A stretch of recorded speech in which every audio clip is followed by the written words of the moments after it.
Go for it. Just speak loudly. All right, sounds good. All right, so Mr. Craig, thank you for coming to New York Comic Con. So I guess my first question is, what was the impetus behind the book? What made you want to sign on, either with your idea or Rick's idea, or what? Because I know you've done your handmade comics. Yeah, I think what started off is that Rick had the idea of kind of two things he wanted to do: an Assassin Academy, but he also wanted to do a story about him growing up in the punk scene in the 1980s, and he kind of he meshed those two ideas together and came up with what eventually became Deadly Class. And then he was looking for an artist to work with on it. I had done this little Batman thing with Lee Lowridge was the colorist, and Rick and Lee are friends. And it's kind of like a young Bruce Wayne in Asia kind of a story. I remember it, yes. Yeah, so he saw that. He saw me, and I had always wanted to work with Lee. I always loved how Lee has this kind of like very simple, minimal kind of color palette that he uses. Uh-huh. So I was always asking DC and Marvel if can I work with Lee, and eventually, finally, they let us work together. And it was just kind of just a lucky kind of break where Rick was over at Lee's place. They were shooting the Breeze, and he saw it. I think Lee was like working on that Batman comic, and he was like, I got this idea for this Deadly Class kind of thing. Saw the work he was doing, and he was kind of like, who's this guy? And so that's kind of Rick's side of it. Rick contacted me, and it was an easy sell for Rick to sell it to me because I was already a fan of his work. I was a fan of Fear Agent. Oh, great book, yeah. Big fan of Strange Girl too. Oh, Strange Girl was really good. That was Eric Guillen. Yeah, great story. Unbelievable. And, I liked N League, and I liked what he was. I think at the time he was still working on X-Force. Anyway, he had a lot of good ideas, and I loved his kind of EC Comics. Yeah. Kind of old school influences that he had, and his punk stuff. We both kind of came from very similar, very different places, but very similar backgrounds in terms of like punk upbringing. Yeah. And so it must be fun to do like the 1980s or something like that. Yeah. Are you a child of the 80s? Or? We're just a few years age difference. Where my teenage years were a bit more on the beginning of the 90s, and his were on the end of the 80s, kind of a thing. Gotcha. Like I was more influenced by the beginning of like grunge and Nirvana changed my life, and for him it was more like Bad Religion a few years, maybe 3 or 4 years, 3 years before that, but very I'm somewhere between both of you. I understand that. Yeah. But also it's like, but I kind of took that and had to work my way back to the stuff that Rick was already knew about, already listening to, Black Flag and Bad Religion and the Misfits and all that kind of 1980s punk stuff. Amazing. Yeah, so we compare notes. We basically have a very similar outlook on things, and it was an easy kind of thing. And like I said, I was a fan, so it was kind of like, for me, I was like, whatever he wants to do.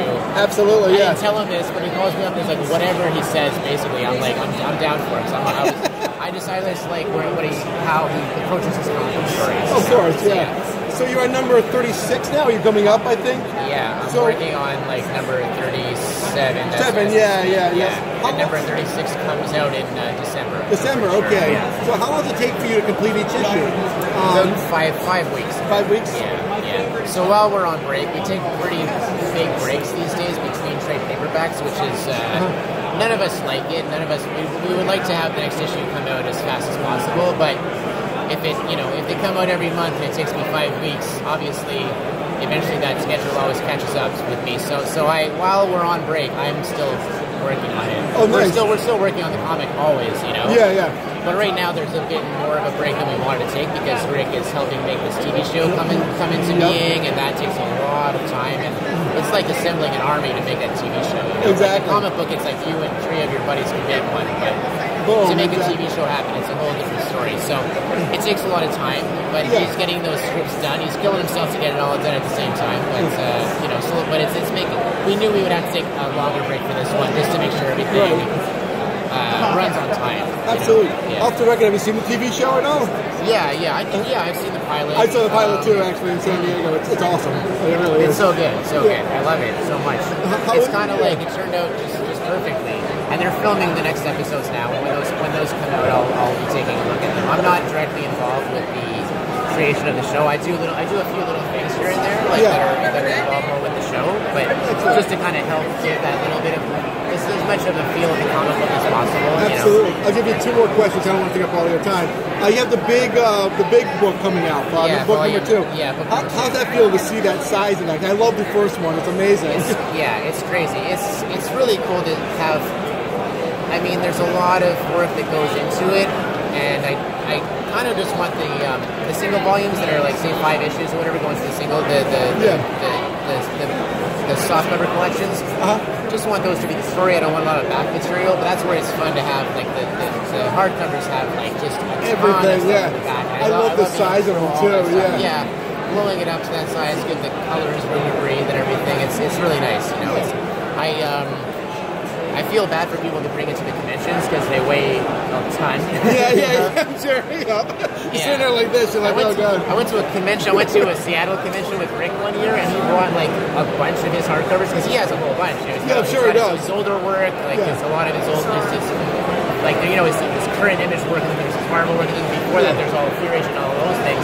A bunch of stuff in hardcovers, and he was like lugging this suitcase around with him. There's just tons of hardcovers, and he was like, "Never again. Why do I bring all of these hardcovers with me?" And I was like, have them bring them to you. Exactly. Too much. I have it sitting in my house, and it's like a tomb almost. You drop it on the front, sure. It's great. It's good to defend against anybody who breaks into your house. Well, that's exactly stopping a bullet even. Whatever you need. I guess my last question would be, and this is just, is there an ending in mind? And you don't have to tell me what the ending is. You tell him, but not me. Is there an ending in mind?